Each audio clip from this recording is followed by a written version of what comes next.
जय जय रघुवीर समर्थ.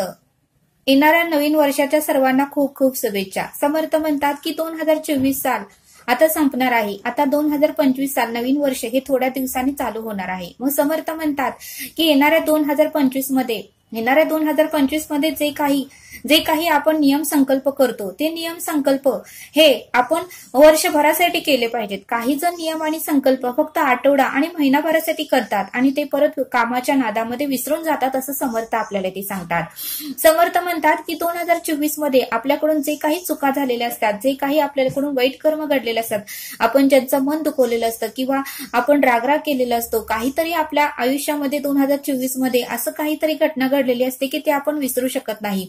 मग समर्थ म्हणतात की त्याचा पुढे जाऊन आपल्याला पश्चाताप झालेला असतो. मग समर्थ म्हणतात की 2024 मध्ये ज्या काही आपल्या आयुष्यामध्ये चुका झालेल्या आहेत, जे काही आपण वाईट कर्म केलेले असतात, जे काही आपण रागाने कुणाशी तरी वाद घातलेला असतो, तेच परत 2025 मध्ये करू नका असं समर्थ आपल्याला ते सांगतात. आणि म्हणून समर्थ म्हणतात की 8 विषयांचा वापर आपल्याला जपून करता आला पाहिजे.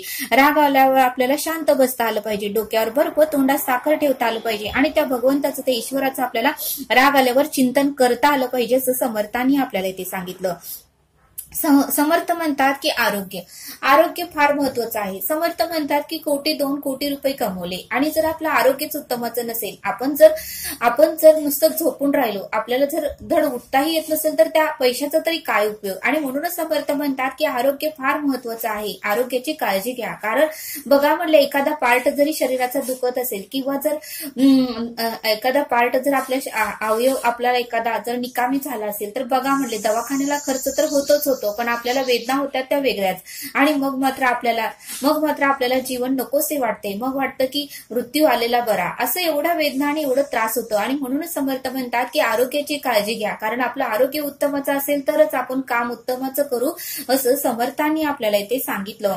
समर्थ म्हणतात की 2025 मध्ये वेळेचं टाइम टेबल ठरवा. कधी उठायचं, कोणतं काम कोणत्या वेळेत पूर्ण करायचं, असं जर आपण टाइम टेबल ठरवलं तरच आपण आयुष्यामध्ये यशस्वी होऊ. जर टाइम टेबल नाही ठरवलं तर आयुष्य हे असंच वाया जाईल असं समर्थांनी आपल्याला ते सांगितलं. आणि म्हणूनच समर्थ म्हणतात की वेळेचे टाइम टेबल उत्तमच आपल्याला करता आलं पाहिजे असं समर्थ आपल्याला ते सांगतात.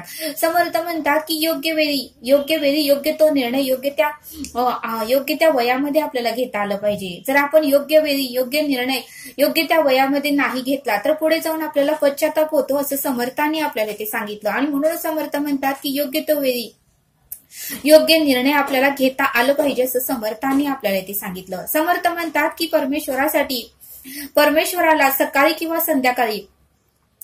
किंवा संध्याकाळी अर्धा तास तरी परमेश्वरासाठी आपल्याला काढून ठेवता आलं पाहिजे. आपली ज्या देवावर, ज्या भगवंतावर, ज्या परमेश्वरावर आपली भक्ती आहे, त्या भगवंताचं, त्या परब्रह्माचं नामस्मरण आपल्याला सकाळी अर्धा तास आणि संध्याकाळी अर्धा तास करता आलं पाहिजे. तरच परब्रह्म ईश्वर आपल्याकडेही लक्ष देणार आहे असं समर्थ आपल्याला ते सांगतात. जर आपण श्रवणाच्या बैठकीत जात असेल तर आठवड्याचं श्रवण हे आपल्याला न चुकता 2.5 तास करता आलं पाहिजे. कारण त्या आठवड्याभरामध्ये जे काही आपल्याकडून चुका घडतात, जे काही आपल्यामध्ये काहीतरी मनाचा गोंधळ चालू असतो, विचारांचा गोंधळ चालू असतो, त्या आठवड्याभरामध्ये आपण श्रवणाला गेलं तर समर्थ सगळ्या प्रश्नांची उत्तर आपल्याला त्या श्रवणामध्ये देतात. मग आपलं मन प्रसन्न होतं आणि पुढचा आठवडा आपल्याला उत्तमाचा जातो. आणि म्हणूनच समर्थ म्हणतात की आठवड्याचं श्रवण कधीही चुकवू नका. कारण आठवड्याच्या श्रवणामध्ये उत्तमाचं श्रवण आपल्या आठवड्याभरामध्ये जे काही चुका घडलेल्या असतात, जे काही कर्म घडलेले असतात, ते सर्व काही परब्रह्म ईश्वर पाहत असतो. आणि आठवड्याच्या या रविवारच्या श्रवणामध्ये परब्रह्म ईश्वर आपल्याला ते सर्व काही श्रवण देत असतात असं समर्थांनी आपल्याला ते सांगितलं.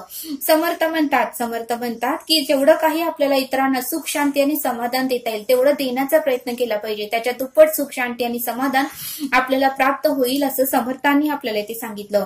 आणि समर्थ म्हणतात की ईश्वराला, परब्रह्माला आपल्याला काही कळत नाही की आपल्याला परब्रह्माला, ईश्वराला काय निवेदन ठेवावं. त्यावेळेस आपल्याला परब्रह्म ईश्वराला सांगता आलं पाहिजे की तुम्हाला अभिप्रेत अशी कर्म या देहाकडून करून घ्या आणि दिवसभर जे काही कर्म उत्तमाची होता येईल तेवढी करून घ्या. आणि मला तर काही कळत नाही आणि तुम्हीच या देहाकडून उत्तमाची कर्म होता येईल तेवढी करून घ्या असं आपण निवेदन ठेवलं तर परब्रह्म ईश्वर आपल्याकडून ते उत्तमाची कर्म आणि उत्तमाचं काम हे नक्कीच करून घेतो असं समर्थ आपल्याला ते सांगतात.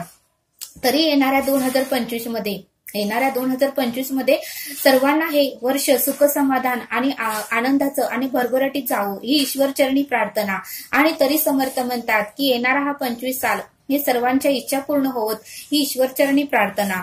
तरी नवीन वर्षात जे काही तुम्हाला करायचं आहे, जे काही तुमची इच्छा आहे आणि जे काही तुम्ही साध्य करायचं ठरवलं आहे ते करण्याचा सतत प्रयत्न करा। तुम्हाला त्या कामात यश हे नक्कीच येईल असं समर्थांनी आपल्याला ते सांगितलं। तरी नवीन वर्षाच्या सर्वांना खूप खूप शुभेच्छा। तरी आता आपण भेटूया पुढील भागात। धन्यवाद। जय सद्गुरू।